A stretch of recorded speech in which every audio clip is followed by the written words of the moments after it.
we're all worried about sending our kids back to school. What is that going to look like for our country and for our elderly grandparents and things like that? 97,000 kids have tested positive. That was such a shock to me because I had heard kids really don't get it. If they do, they're all going to be okay. Do you know any details about that? So the health expert was actually great. So all her answers were right. But the best part about that video, which is what we showed you, is just how shocked Ainsley Earhart is, right? Because she genuinely seemed shocked by this. She genuinely thought no, everything's totally fine with kids. I believe the president, they're not spreading this virus. It's totally safe to reopen the schools. But no, your favorite president is lying to you and doesn't actually care about your well-being or the well-being of your children. Now, look, Trump's followers are as stupid as you thought they were. Fox News hosts are as stupid as you thought they were. Trump said that kids are almost definitely immune from this. No, they're not. That's not remotely true. But idiots like Ainsley Earhart is like, well, if Trump said it must be true. All right, let's throw our kids right into it, right? No, kids can get it from day one. That has been crystal clear.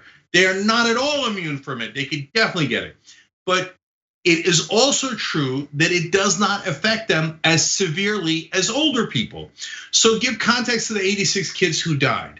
Some of them have pre-existing conditions. It is really depressing and alarming to see some of them did not have pre-existing conditions. Now, having said that, 86 is a very small number in a country of 330 million people. So any kid who dies is a tragedy beyond comprehension, okay? But I'm giving you the full context. At the same time, this idea that they're pushing out there, what's the big deal? Let's just reopen the schools. It's wrong on several counts. Like I said, they can get it, but more importantly, once they get it, even if you think 86 is a low number of deaths for kids, obviously they could pass it on to their parents, their grandparents, to the teachers. That's what we've always been worried about. But the Ainsley Earharts of the world, oh my God, I didn't know they could get it. Is it true that they could pass it on? Yes, of course it's true.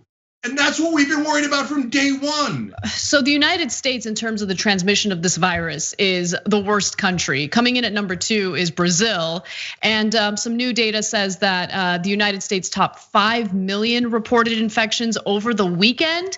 And at least 162,938 people have died since the start of the pandemic, more than any other country in the world. And I want to note that, unfortunately, as high as those numbers are, it is likely an underestimate because there are some states that are fudging with the numbers, that aren't reporting things accurately, and it's something to keep in mind. If you're alarmed at these numbers, you should be. But even more unfortunate is these numbers are an underestimate of where this country is with the virus. Thanks for watching The Young Turks, really appreciate it.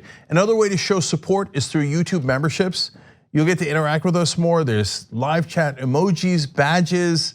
You've got emojis of me, Anna, John, JR. So those are super fun. But you also get playback of our exclusive member-only shows and specials right after they air. So all of that, all you gotta do is click that join button right underneath the video. Thank you.